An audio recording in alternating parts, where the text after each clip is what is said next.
नमस्कार दोस्तों, अदम्य एकेडमी के ऑनलाइन प्लेटफॉर्म पर आप सभी का हार्दिक स्वागत, अभिनंदन। आज जैसा कि हम यहाँ पर आज जो टॉपिक लेकर आए हैं वो पशुपालन से संबंधित विभिन्न शब्दावलियों की हम चर्चाएं यहाँ पर आज करने वाले हैं कि किसको क्या क्या कहा जाता है और किस नाम से पूछा जाता है। यहाँ से आपको एक या दो प्रश्न देखने को मिलेंगे, है ना। तो ये आपको ये वाला जो टॉपिक है वो बहुत अच्छे तरीके से अध्ययन करना है और उसको समझते हुए चलना है। तो चलिए आइए आज का जो हमारा टॉपिक है उसकी तरफ हम बढ़ते हैं। जैसे जो हम बात करें इन शब्दावलियों की, है ना, टर्मिनोलॉजी जिसे कहते हैं, वो आपके एग्जाम के पॉइंट ऑफ व्यू से बहुत महत्वपूर्ण है ना। तो इसको बहुत ध्यान से अध्ययन करना है और ध्यान से इसे समझना है। क्लियर पॉइंट, है ना। अब जैसे हम बात करें, है ना, सबसे पहले तो हम जो बात करने वाले हैं, सबसे पहले जो हम बात करेंगे वो करेंगे हम चयन के बारे में, है ना। ये चयन क्या होता है, ये चयन के बारे में बात करेंगे। एक शब्द आता है चयन, है ना, और ये चयन क्या हो जाएगा। चयन का मतलब ये होता है कि हम कभी भी बात करें कि शुद्ध गुणवत्ता वाले जो पशु होते हैं, है ना, जो जैसे कि यहाँ पर लिख रखा है, जैसे कि शुद्ध गुणवत्ता वाले जो पशुओं का चयन किया जाता है और चयन करने के बाद में क्या करवाया जाता है, संकरण करवाया जाता है। और संकरण करवाएंगे तो एक अच्छी नस्ल की जो पशु होगा वो पैदा होगा, है ना। तो वो आपको ध्यान रखना है। तो चयन की प्रोसेस हम किसको बोल रहे हैं, अच्छी गुणवत्ता वाले जो भी पशु है उनका चयन करना, है ना, उनका चयन करना। तो ये चीज आपको ध्यान रखनी है कि चयन, है ना, तो यहाँ पर शुद्ध गुणवत्ता वाले पशुओं का चयन करके संकरण द्वारा अच्छी गुणवत्ता वाले पशु प्राप्त किए जा सकते हैं। तो ये भी ध्यान रखना है कि अगर हम बात करें, किसकी बात करें, कि हम बात करें कि चयन की बात करें तो चयन में क्या किया जाता है कि जो अच्छे गुणवत्ता वाले जो पशु है उनका चयन किया जाता है और चयन के बाद में उनका क्या करेंगे, संकरण करवाएंगे। और संकरण के बाद में अच्छी गुणवत्ता वाले जो पशु हैं वो हमें मिलेंगे इसके बाद में। क्लियर, ठीक है ना। तो हमें ध्यान रखना है इसके बारे में। फिर एक और आपको एक और शब्द आता है और उसका नाम है काफ रिंगिंग, रीडिंग, है ना, काफ रीडिंग, है ना। काफ रीडिंग का मतलब ये होता है कि जो भी पशु का जो नवजात जो बच्चा होता है ना, जो मतलब यानी कि नया नया जन्मा हो, है ना, तो ऐसा बच्चा जिसमें हम अलग अलग से मतलब उसके खाने की, है ना, मतलब यानी कि जो दूध पान है उसका हम सारी चीजें हम ख्याल रखते हैं उसका, है ना। जैसे कि उसके पालन पोषण से संबंधित अगर कोई शब्द आता है, नवजात जो होता है ना, हम बात करें नवजात जो बच्चा होता है उसका पालन पोषण ही क्या कहलाता है, काफ रीडिंग कहलाता है। क्लियर। फिर हम बात करें आवाज की, तो आवाज क्या होता है, और आवाज के बारे में अगर हम बात करें तो आवाज से आपको पता है कि जैसे एग्जांपल ले, हम भी जहां पर रहते हैं वहां पर कौन सा हो जाएगा, वो उसको हम आवाज कहेंगे। और पशुओं के रहने के लिए जो स्थान है उसको हम क्या बोलेंगे, उसको आवास ही कहेंगे। किसका, पशुओं का आवास, है ना। मतलब पशुओं के लिए समुचित आवास व्यवस्था करना, उसी को हम क्या बोल रहे हैं, आवास कह रहे हैं, है ना। ये आपको ध्यान रखना है। फिर हम बात करें यौवनारंभ, है ना। यौवनारंभ का मतलब ये है कि जो पशु है उसका हीट में आना और हीट के बाद में संकरण करेंगे और संकरण के बाद में जो नई उत्पत्ति, नए जो पशु होगा उसकी क्या होगी, उसकी उत्पत्ति होगी, है ना। जैसे हम बात करें वो जन्म लेगा। जैसे हम बात करें जब पशु के जनन अंग क्रियात्मक रूप से पूर्ण क्या हो जाए, विकसित हो जाए, है ना। सबसे पहली बात तो हम क्या करेंगे कि जो भी पशु है उनके जो जनन अंग है वो क्रियात्मक रूप से, है ना, मतलब यानी कार्य करने में अगर देखें तो पूर्ण रूप से कैसे हो जाए, विकसित हो जाए।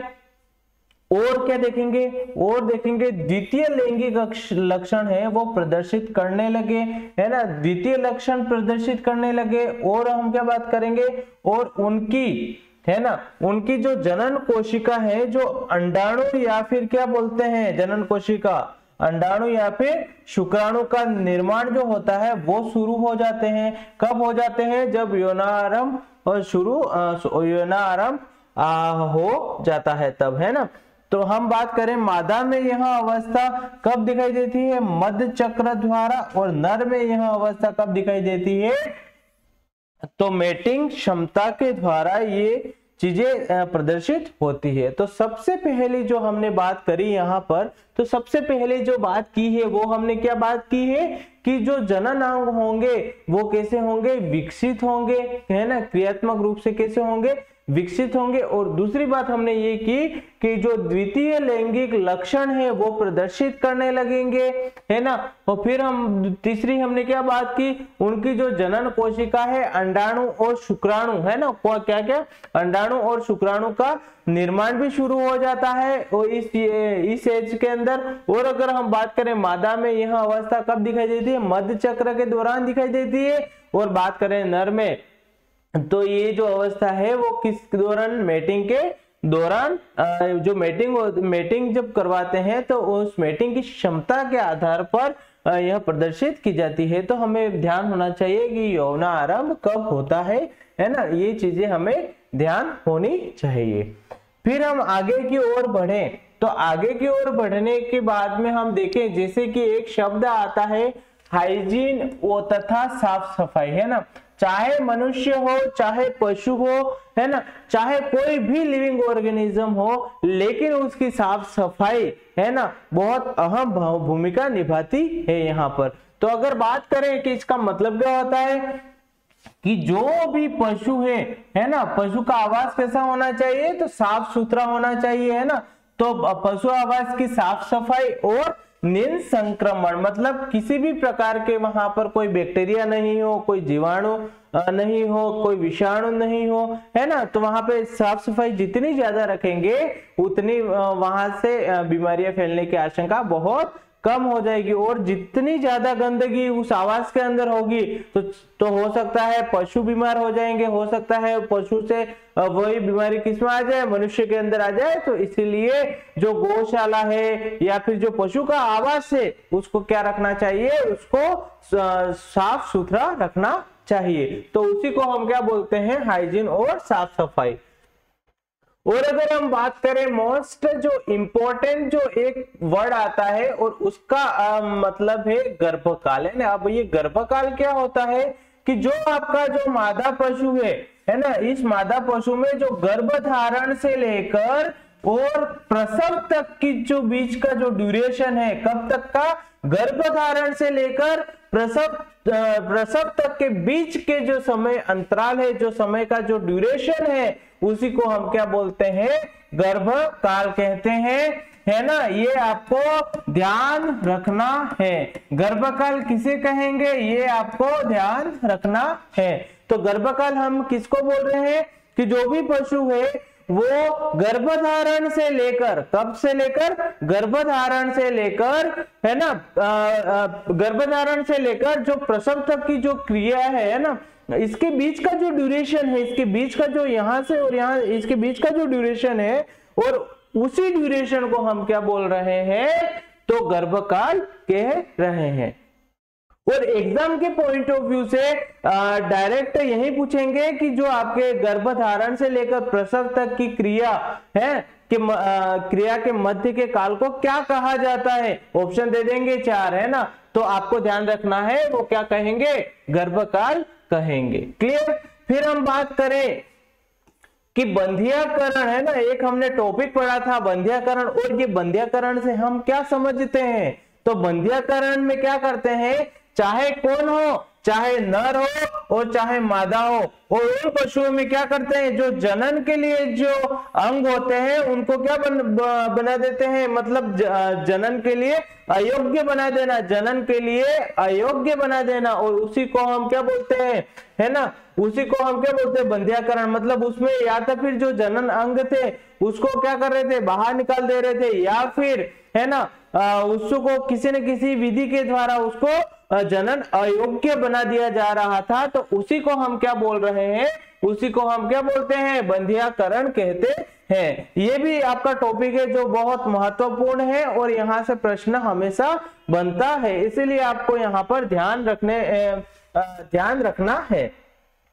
फिर हम बात करें कि एक जो आपका शब्द आता है कलिका रोधन, है ना। ये कलिका रोधन से आप क्या समझते हैं कि कलिका जो रोधन, कलिका मतलब हम बात करें कि कोमल, है ना, कोमल का मतलब बात करें कि जो छोटे जो बच्चे होते हैं, जो बछड़े होते हैं, है ना, उसमें जो सिंगरोधन की जो प्रक्रिया होती है, कौन सी, सिंगरोधन की जो प्रक्रिया होती है, और उसी को हम क्या बोलते हैं, कलिका रोधन प्रक्रिया कहते हैं। क्लियर पॉइंट यहां तक। फिर हम आगे बढ़े तो एक और शब्द आता है सिंगरोधन, है ना, सिंगरोधन। अब जब छोटे पशु के अंदर कर रहे हैं तब तो कलिका रोधन कहते हैं, और अगर बड़े पशुओं के अंदर अगर ये चीजें करते हैं, है ना, सिंगरोधन, तो उसके लिए हम शब्द ही लेते हैं सिंगरोधन, है ना। तो बड़े पशुओं में क्या करना, सिंगरोधन, है ना, उसके लिए क्या शब्द ले रहे हैं, सिंगरोधन ही ले रहे हैं। लेकिन अगर छोटे पशुओं में अगर सिंगरोधन कर रहे हैं तो उसे क्या बोलते हैं, कलिका रोधन कहा जाता है।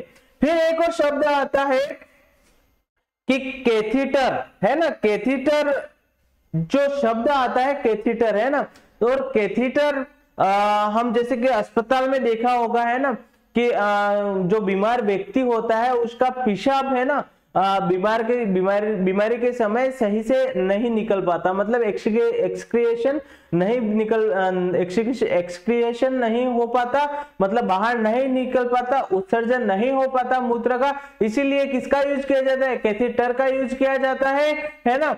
कैथीटर का इसमें क्या करते हैं कि प्रेशर से, प्रेशर मतलब हल्का जो नॉर्मल प्रेशर होता है उस प्रेशर से, है ना, जो अपने क्या बोलते हैं मूत्र होगा वो बाहर निकलेगा। जैसे कैथीटर की बात करें तो पशुओं में जो पेशाब को बाहर निकालने का जो यंत्र है ना, बाहर निकालने का जो यंत्र है उसी को हम क्या बोलते हैं, कैथीटर। चाहे पशु हो चाहे मनुष्य हो, है ना, पेशाब को बाहर निकालने का जो यंत्र है उसको हम बोलते हैं कैथीटर, है ना। क्या बोलेंगे, कैथीटर कहेंगे। तो ये आपको ध्यान रखना है। फिर हम आगे की ओर चलें तो आगे की ओर चलने पर हमें एक और शब्द दिखने को मिलता है, और वो होता है आपका क्या होता है, तो वो हो जाएगा आपका प्रीमीपेरस, है ना, प्रीमीपेरस। तो हम बात करें ये प्रीमीपेरस क्या होता है, तो प्रीमीपेरस क्या हो जाएगा कि वह मादा पशु जिसने पहली बार गर्भित होकर, है ना, पहली बार गर्भित होकर बच्चा दिया है। मतलब क्या हो गया कि ऐसा पशु जो पहली बार गर्भित हुआ है और पहली बार उसने बच्चा दिया है, और उसको हम क्या कह देते हैं, प्रीमीपेरस कह देते हैं। और एक और शब्द आता है फ्री मार्टिन, और फ्री मार्टिन का मतलब ये होता है कि पशुओं में, है ना, किसमें, पशुओं में जुड़वा बच्चा, है ना, जुड़वा बच्चा होने की स्थिति में नर तो सामान्य हो तो लेकिन मादा कैसा हो, बंध्या होता है ना। तो ये आपको ध्यान रखना है। प्री मार्टिन का शब्द क्या अर्थ क्या है। फिर हम बात करें फ्लशिंग। फ्लशिंग क्या होता है कि जो मादा पशु है ना, जो मादा पशु है, और मादा पशु को जो प्रजनन काल के 2 से 3 सप्ताह पहले अतिरिक्त दाना खिलाना, है ना, जो अतिरिक्त जो दाना खिलाते हैं, कब खिलाते हैं, प्रजनन काल के 2-3 सप्ताह पहले, है ना। तो ये जो दाना खिलाते हैं जिससे स्वच्छ व अच्छे अंडे का उत्पादन कर सके, जैसे मुर्गियों की बात करें, है ना, और मुख्यतः ये किसमें करते हैं, भेड़ में करते हैं। ये आपको ध्यान रखना है ना। ये किसमें करेंगे, भेड़ में करेंगे, है ना। जैसे कि अच्छा अंडा उत्पादन अगर होगा तो फिर क्या होगा, जो बच्चा होगा वो भी अच्छे गुणवत्ता वाला होगा। इसीलिए हम बात करें कि जो फ्लशिंग का अर्थ ये हो जाएगा कि जो मादा पशु है उसके प्रजनन काल के, है ना, 2 से 3 सप्ताह पहले, जो प्रजनन काल चल रहा है उसके 2 से 3 सप्ताह पहले अतिरिक्त दाना खिलाया जाता है। और उस समय क्या होता है, जो अंडा होता है ना, उसका उत्पादन कर सके। कैसा अंडा, स्वच्छ अंडा। और मुख्यतः किसमें किया जाता है, तो भेड़ में किया जाता है फ्लशिंग, है ना। फिर एक और वर्ड आता है स्टीमिंग अप, है ना। और इस स्टीमिंग अप का अर्थ क्या होता है, ग्याभिन मादा पशु के अंतिम ट्राइमेस्टर में, है ना, कौन से ट्राइमेस्टर में, अंतिम ट्राइमेस्टर में अतिरिक्त दाना खिलाना जिससे मादा पशु और फीटस का क्या हो जाता है, विकास, है ना, मादा पशु और जो फीटस है उसका क्या हो जाता है, पूर्ण रूप से विकास हो जाता है, तो उसी को हम क्या बोल रहे हैं, स्टेमिंग ऑफ कह रहे हैं। तो ये चीजें आपको ध्यान रखनी है कि किसको क्या कह रहे हैं। फिर हम बात करें कि जो डाउन काल्वर, एक और शब्द आता है बहुत ही महत्वपूर्ण है, और एक शब्द आता है डाउन काल्वर, और इस डाउन काल्वर का अर्थ ये होता है कि वह मादा पशु जो बच्चे के जन्म के लिए तैयार हो। मतलब डाउन काल्वर किसे कहेंगे कि ऐसी मादा पशु जो बच्चा देने के लिए कैसी है, तैयार है, तो हम उसको क्या बोलते हैं, डाउन काल्वर कहते हैं। और हम बात करें निष्कासन, है ना, निष्कासन मतलब बाहर निकालना, मतलब अवांछित पशुओं के समूह से बाहर निकालना, है ना, निम्न उत्पादन वाले पशुओं के समूह से बाहर निकालना। क्लियर है ना। मतलब हम बात करें कि जो पशुओं का झुंड है उसमें एक अच्छे किस्म के भी पशु है और बहुत मतलब जैसे कि बात करें कि कम उत्पादन वाले भी पशु है, तो बात करें कि उन पशुओं को अलग अलग, एक अच्छे उत्पादन वाला और एक कम उत्पादन वाले को अलग अलग करना, और इसी को हम क्या बोल रहे हैं, निष्कासन प्रक्रिया, है ना। फिर हम बात करें डी बार्किंग, है ना, ये होता है पोल्ट्री के अंदर डी बार्किंग, है ना, पोल्ट्री के चोंच का कुछ भाग काटना, कुछ भाग क्या कर देना, काट देना। और सामान्यतः ये किसमें किया जाता है, नवजात चूजा जो होता है, नवजात 1 दिन का, है ना, उसमें किया जाता है डी बार्किंग, है ना। डी बार्किंग मतलब चोंच का थोड़ा सा काटना, है ना, उसी को हम क्या बोल रहे हैं, डी बार्किंग। और ये किसमें हो रहा है, पोल्ट्री के अंदर हो रहा है ना, पोल्ट्री के अंदर हो रहा है। और बात करें हम, और अगर हम बात करें तो ये नवजात जो चूजा है वो नवजात जो चूजा है जो 1 दिन का हुआ है उसके अंदर ये किया जाता है। फिर एक और शब्द आता है वेलोविंग, है ना, क्या शब्द आता है, वेलोविंग। और इसका अर्थ क्या होता है कि कुछ जानवर आपने देखे होंगे कि गाय हो या फिर भैंस हो, भैंस को अधिकतर देखा होगा कि पानी के अंदर क्या होती है कि नहाने के लिए चली जाती है। मतलब हम बात करें कि कुछ जानवरों का पानी या कीचड़ में लेटना, जैसे कुत्ता हो गया, जैसे भैंस हो गई, तो यहाँ सामान्यतः किसमें देखा जाता है, भैंस और सुअर में देखने को मिलती है ये चीजें, है ना। तो ये आपको ध्यान रखना है। और कुत्ता जो होता है वो भी गंदगी मतलब मैंने लेटना पसंद करता है ना, तो वो भी देखना। फिर हम बात करें ग्रूमिंग। ग्रूमिंग क्या होता है, जानवरों की त्वचा को किससे साफ करना, इस ब्रश से साफ करना। किसको साफ करना है, जानवरों की जो त्वचा है उसको किससे साफ करना, ब्रश से साफ करना। और इसी सफाई को हम क्या बोलते हैं, ग्रूमिंग के नाम से जानते हैं। किस नाम से जानते हैं, ग्रूमिंग के नाम से जानते हैं। साफ सफाई किससे, ब्रश से, तो ग्रूमिंग हो जाएगा। फिर हम बात करें कि शियरिंग, मोस्ट इंपोर्टेंट एग्जाम के अंदर टपके का ये है ना, शियरिंग। शियरिंग क्या होता है, शियरिंग का मतलब क्या होता है ये पूछा जाएगा, है ना। शियरिंग का मतलब यही होता है कि ऊन को काटना, और ऊन को काटने को क्या बोल रहे हैं, शियरिंग। क्या बोल रहे हैं, शियरिंग। ऊन को काटने को क्या बोल रहे हैं, शियरिंग। फिर एक और चीज आती है हूफ ट्रिमिंग। हूफ ट्रिमिंग क्या होता है, पशुओं के अतिरिक्त जो खूर होते हैं, है ना, जो पैर होते हैं, जिसको हम हमारे सामान्य भाषा में तो खंड यूं बोलते हैं, लेकिन क्या बोलते हैं, जो खूर होते हैं ना, जैसे लैंग्वेज में कहें तो खूर बोलते हैं। और जो खूर होते हैं अगर उसकी लंबाई अतिरिक्त है तो उसको क्या कर देना, काट देना। और उसके लिए शब्द यूज किया जाता है हूफ ट्रिमिंग, है ना। हूफ मतलब ट्रिमिंग मतलब काटना, और हूफ का मतलब हूफ, है ना। तो आपको ध्यान रखना है। फिर हम आगे चले, और आगे एक और शब्द आता है कास्टिंग। कास्टिंग का अर्थ क्या हो जाएगा कि विभिन्न क्रियाओं, जैसे हम पशु को क्या करें, दवाई दें, इंजेक्शन देना, खूर काटना, है ना, सिंग रोधन करना, है ना, उसके हेतु पशुओं की दाएं तरफ जमीन पर जो गिराने की जो प्रक्रिया होती है उसी को हम क्या बोलते हैं, कास्टिंग कहते हैं। क्या बोलेंगे, कास्टिंग कहते हैं। तो ये आपको ध्यान रखना है।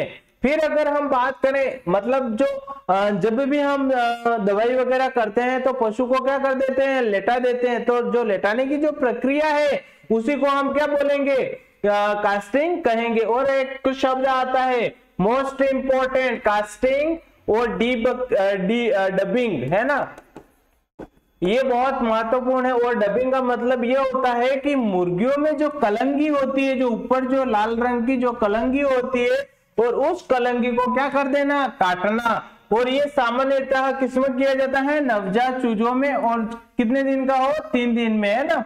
तो ये आपको पता होना चाहिए। फिर ब्रॉयलर की बात करें कि ब्रॉयलर हमने कहाँ पढ़ा था, पोल्ट्री के अंदर पढ़ा था, है ना, मांस उत्पादन, है ना। बात करें 8 सप्ताह की मुर्गी, कितने सप्ताह की, 8 सप्ताह की मुर्गी, जिसको मांस हेतु पाला जाता है ना, मांस के लिए पाली जाने वाली जो मुर्गी होती है वो उसको क्या कहते हैं, ब्रॉयलर। मोस्ट इंपॉर्टेंट क्वेश्चन बन सकता है। फिर हम बात करें डीवर्मिंग, है ना, डीवर्मिंग क्या होता है, और डीवर्मिंग की बात करें तो मुर्गियों में उनके पेट और कहां पर, आंत में जो पाए जाने वाले जो कृमियों से मुक्त करना ही हम क्या बोलते हैं, डीवर्मिंग कहते हैं। फिर हम बात करें पहली बार कब डीवर्मिंग करेंगे, तो 4.5 माह में, है ना, 4.5 महीने की उम्र जब हो जाएगी उस समय पहली बार डीवर्मिंग करते हैं। और बात करें दूसरी डीवर्मिंग कब करेंगे, तो जब 6 माह की उम्र हो जाएगी तब दूसरी डीवर्मिंग करेंगे।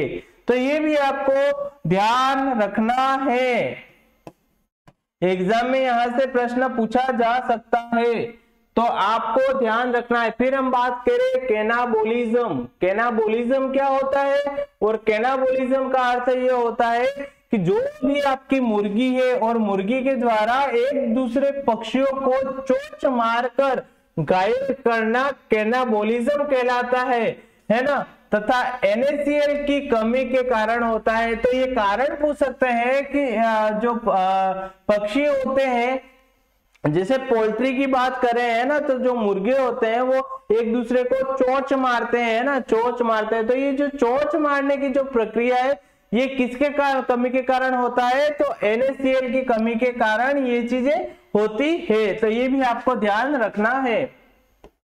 केपोनाइजेश, है ना, जिसे हम बंधियाकरण, है ना, और ये मुर्गियों के लिए वर्ड यूज में लिया जाता है, बंधियाकरण तो पशुओं के लिए, और पक्षियों की बात आए तो हम क्या बोलते हैं, केपोनाइजेश, है ना, केपोनाइजेश, है ना। और हम अगर इसकी बात करें तो जो मुर्गा होता है ना, क्या होता है, मुर्गा की प्रजनन क्षमता क्या करना, समाप्त करना, यहाँ पे उसको क्या कर देना, बंधियाकृत कर देना, और उसी को हम क्या बोल रहे हैं, केपोनाइजेश। और हम बात करें कि जो बंधियाकृत जो नर है ना, जो मुर्गा, उसको क्या कहते हैं, कैपेन, है ना, ये आपको ध्यान रखना है। और इसका उद्देश्य बात करें कि ऐसा क्यों किया जाता है, तो अधिक मांस प्राप्त करने के लिए ऐसा किया जाता है। और ये जो प्रक्रिया है वो कब करते हैं, 10 माह के मुर्गों में करते हैं। और बात करें मुर्गा को बंधियाकृत करने में किसका यूज किया जाता है, तो डाई स्टील वेस्टोल, है ना, हार्मोन का प्रयोग किया जाता है। किस हार्मोन का प्रयोग किया जाता है, तो डाई स्टील वेस्टोल का प्रयोग किया जाता है। ये चीजें आपको यहां पर ध्यान रखनी है, क्लियर। फिर अगर हम बात करें इसके बाद में जो हम बात करने वाले हैं वो है ग्रोअर मैनेजमेंट। और ग्रोअर मैनेजमेंट की बात करें तो ग्रोअर मैनेजमेंट का अर्थ ये होता है कि जो चूजा होता है, चूजों के 8 सप्ताह की आयु से उत्पादन और आयु तक के पालन पोषण को ही क्या बोलते हैं, ग्रोअर मैनेजमेंट कहते हैं। तो ये आपको ध्यान रखना है। फिर हम बात करें क्वारंटाइन, है ना, क्वारंटाइन, हम जब कोविड से जूझ रहे थे उस समय क्वारंटाइन शब्द का यूज किया गया था। तो क्वारंटाइन का अर्थ क्या होता है, किसी पशु को विदेश से अपने देश में लाने पर 30 या 40 दिन तक संक्रमित रोगों की जांच करने के लिए क्या कर देते हैं, अलग रख देते हैं। जैसे कि हम बात करें महामारी कोविड फैली थी उस समय भी क्या कर रहे थे, जो संक्रमित जिसमें लक्षण दिखाई दे रहे थे उनको क्या कर रहे थे, सेपरेट रख रहे थे, उनको क्वारंटाइन कर रहे थे, फिर उनकी जांच की जा रही थी। कोरोना पॉजिटिव तो अंदर, है ना, वो अंदर, फिर कोई गारंटी नहीं बाहर आए कि नहीं आए, क्लियर है ना।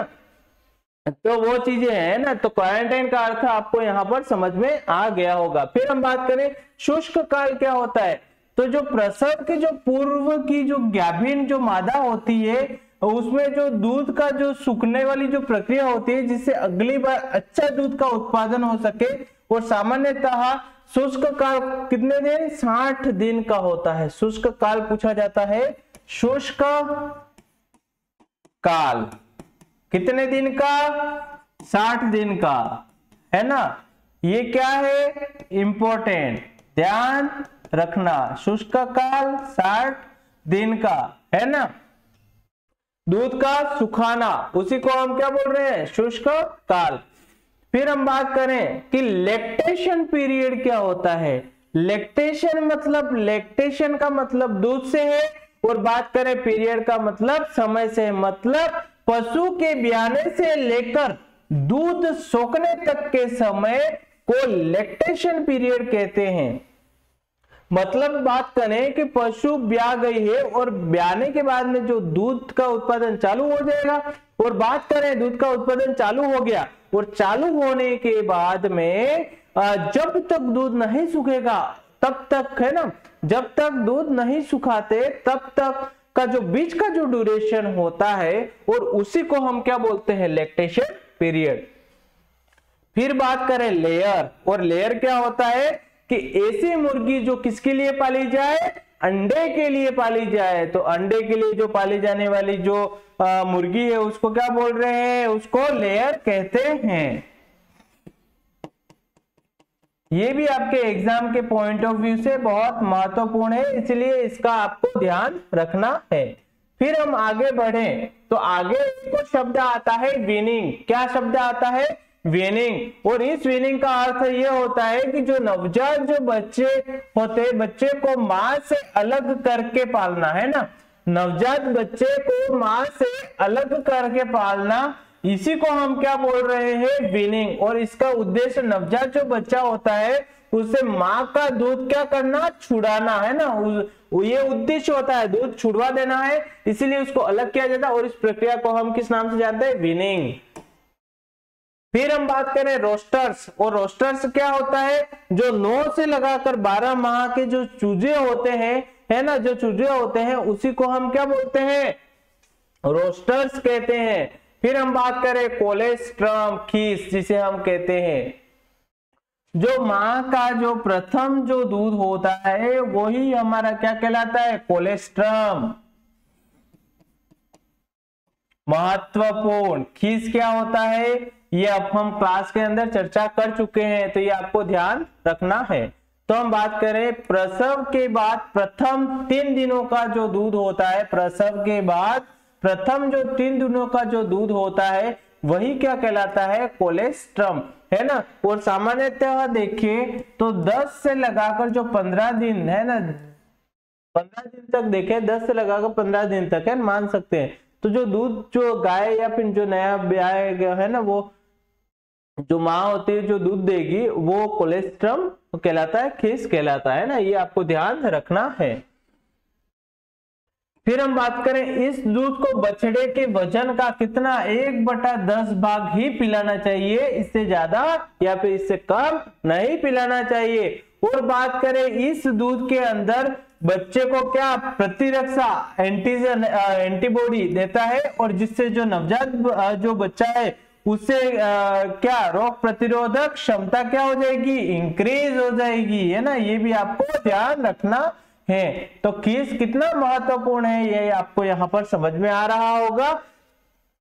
और बात करें एक और शब्द आता है, वो होता है कोप्रोफेजिया, है ना। और ये क्या होता है, जानवर द्वारा अपना जो गोबर होता है या फिर मल होता है और उसी को क्या करना, खाना, है ना, तो उसको हम क्या बोलते हैं, कोप्रोफेजिया। और यह जो सामान्यतः हम देखें तो किस में देखने को मिलती है, खरगोश में देखने को मिलता है। तो ये आपको ध्यान रखना है, कोप्रोफेजिया भी क्या होता है। फिर हम आगे की ओर चले तो आगे की ओर चलने पर जियोफेजिया एक और शब्द आता है, क्या आया, जियोफेजिया। मतलब जो भी जानवर है और उन जानवरों के द्वारा किसको खाना, मिट्टी को खाना, और मिट्टी को खाने को ही जो एक शब्द यूज में लिया जाता है वो क्या कहते हैं, जियोफेजिया, जियो, है ना। और एक बात करें एलोट्रोफिजिया, है ना, एलोट्राइओफेजिया, है ना, जिसे हम पिक्का भी कहते हैं, और जानवरों द्वारा अखाद्य पदार्थों को खाना। जैसे ये किसकी कमी से होता है? फास्फोरस की कमी से होता है। ये आपको ध्यान रखना है, किसकी कमी से हो रहा है? तो फास्फोरस की कमी से हो रहा है, ये आपको ध्यान रखना है। फिर अगर हम बात करें कि एक और शब्द आता है, वो आता है इन्फेंटोफेजिया, है ना, माँ द्वारा अपने नवजात बच्चों को ही खाना, है ना। ये जैसे हम बात करें जो कुत्ता होता है, वो कभी कभी देखा गली मोहल्लों में कुत्ते ही कुत्ते हैं, आजकल तो कोई कमी है नहीं कुत्तों की, है ना। तो वहां पर देखेंगे कि नवजात बच्चे को जन्म तो दे देता है, लेकिन उसी को कभी कभी क्या करते हैं, वो कुत्तियां होती है वो खा जाती है, और इसी को हम क्या बोलते हैं? इन्फेंटोफेजिया। फिर आता है एक और शब्द पिलोफेजिया, और इसका अर्थ ये क्या होता है कि जो जानवर होता है और जानवर द्वारा बालों को खाना। और काइनोफेजिया की बात करें, किसकी बात करें? काइनोफेजिया की बात करें तो कुत्ते के मांस को खाना, वो क्या हो जाता है? वो काइनोफेजिया कहलाता है। फिर हम बात करें वेटरिंग फीड। वेटरिंग फीड क्या होता है कि जो पशुओं के लिए जो खाना पीना होता है उसी को हम क्या बोलते हैं? वेटरिंग या फिर फीड कहते हैं। फिर हम बात करें एजिंग, और एजिंग क्या होता है कि पशुओं की जो उम्र होती है और उसी उम्र को निर्धारित करना कि कितनी उम्र का हुआ है, तो उसको हम बोल रहे हैं एजिंग। और एक और शब्द आता है क्राउन, और क्राउन का अर्थ क्या है कि दांत का वह हिस्सा जो मसूड़ों से बाहर निकला रहता है। कहां से कहां निकला रहता है? मसूड़ों से बाहर निकला रहता है, और उसी के लिए शब्द यूज में लेते हैं, क्राउन शब्द यूज में लेते हैं। और इसके बाद में अगर हम देखें लेबर पेन, है ना, तो लेबर पेन की बात करें तो लेबर पेन की अगर बात करें तो लेबर पेन आपने जनरली भी शब्द सुना होगा, लेकिन यहाँ पशुपालन विभाग में लेबर पेन का अर्थ क्या होता है वो चीजें देखते हैं। जो मादा पशु है उसके प्रसव की प्रथम अवस्था में जो निरंतर गर्भाशय में क्या होता है, संकुचन के बीच का जो समय जो होता है वो घटता है या फिर क्या करता है, बढ़ता रहता है, अर्थात इसे ही प्रसव का दर्द कहते हैं। क्या कहते हैं? प्रसव का दर्द। तो उसी को सामान्य भाषा में क्या बोलते हैं? लेबर पेन के नाम से जानते हैं। फिर एक और शब्द आता है सकलिंग, संकलिंग। संकलिंग का मतलब ये होता है कि जो भी बच्चे होते हैं और बच्चों को माँ के साथ रखकर पालना, उसको हम बोलते हैं संकलिंग, है ना। फिर हम बात करें कि जो संकलिंग है उसके द्वारा जो बछड़े होते हैं और बछड़े जो माँ के जो थन होते हैं, थन से जो दूध पीने की जो प्रक्रिया होती है उसी को हम क्या बोलते हैं? संकलिंग। फिर हम बात करें गेम की, तो जो खरगोश का जो मांस होता है उसको हम क्या किस नाम से जानते हैं? गेम से, है ना। फिर हम बात करें क्लिपिंग, है ना। क्लिपिंग होता है कि जो बकरी होती है ना, बकरी का जो शरीर होता है उसमें क्या होंगे? बाल होंगे, और बालों को जो हटाने की जो प्रक्रिया है और उसी को हम बोलते हैं क्लिपिंग।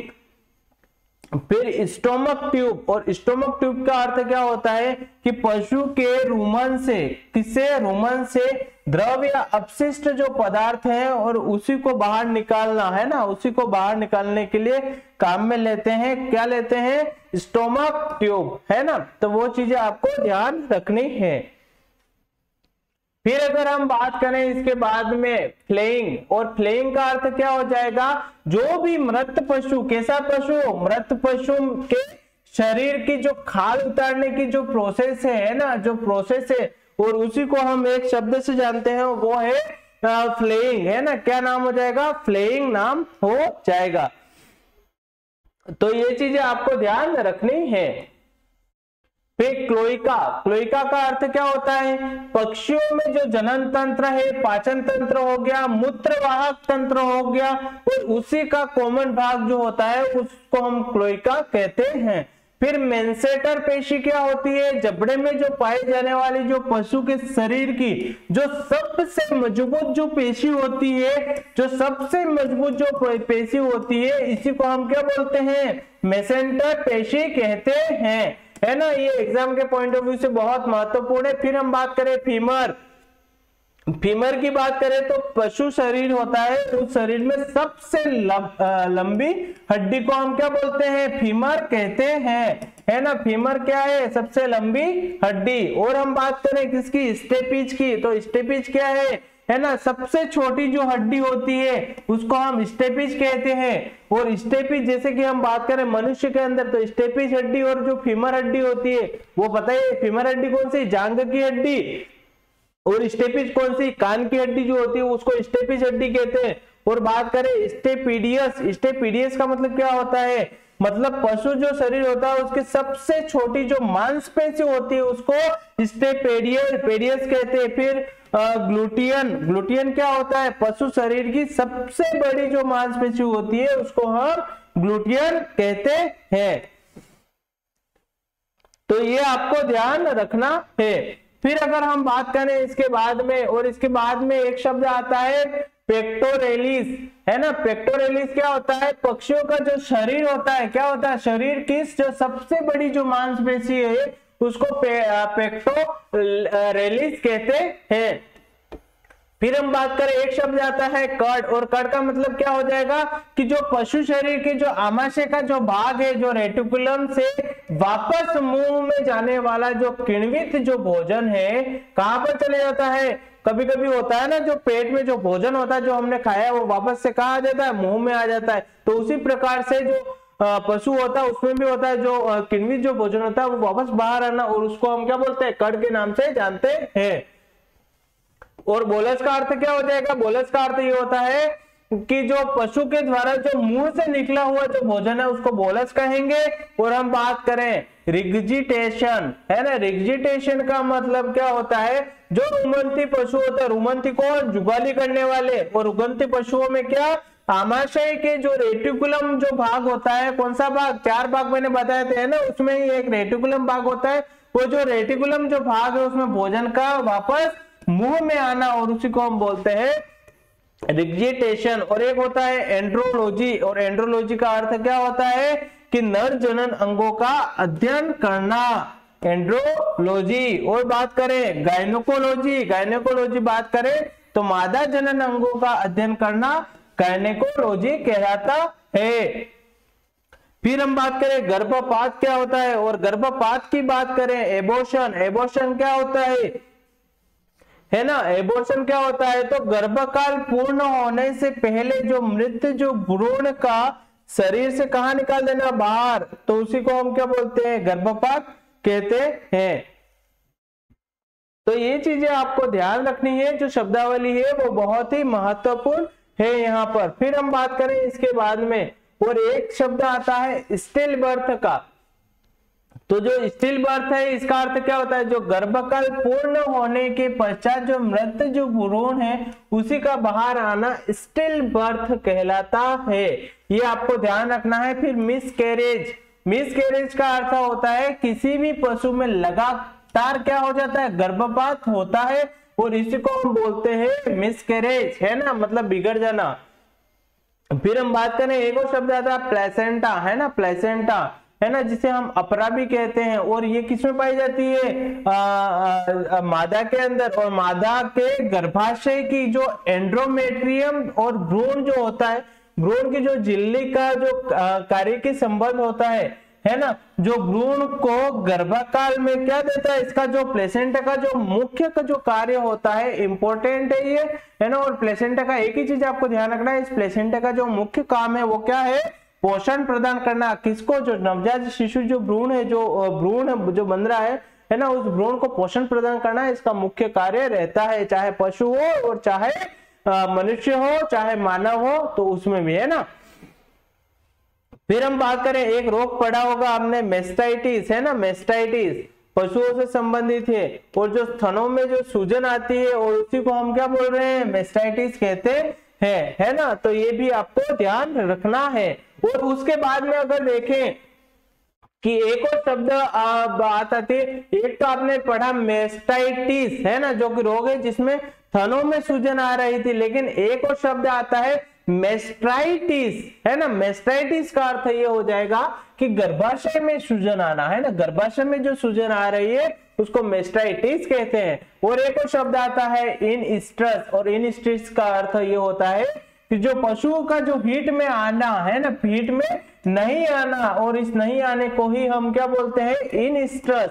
क्या बोलते हैं, इनस्ट्रस कहते हैं।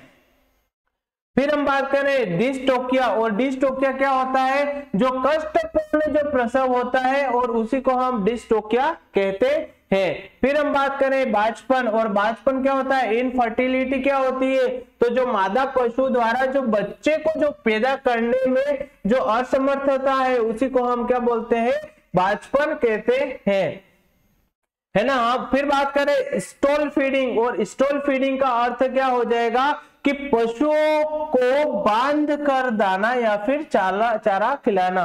कई बार क्या होते हैं, बहुत सारे पशु क्या करते हैं, मानते नहीं है, तो जो आगे की जो टांग है, पीछे की टांग है, उसे रस्सी से बांध देते हैं, फिर उसको धीरे धीरे चलवाते हैं ना। तो ऐसी जो प्रक्रिया है उसको हम स्टॉल फीडिंग के नाम से जानते हैं। फिर हम बात करें निबिंग, और निबिंग क्या होता है, बकरी का जो बच्चा होता है वो 15 दिन का होने पर उसे क्या करवाना, घास या खाना खिलाना। कब खिलाते हैं, 15 दिन का हो जाए, कितने दिन का, 15 दिन का हो जाए तब हम खिलाते हैं। कितने दिन का, 15 दिन का।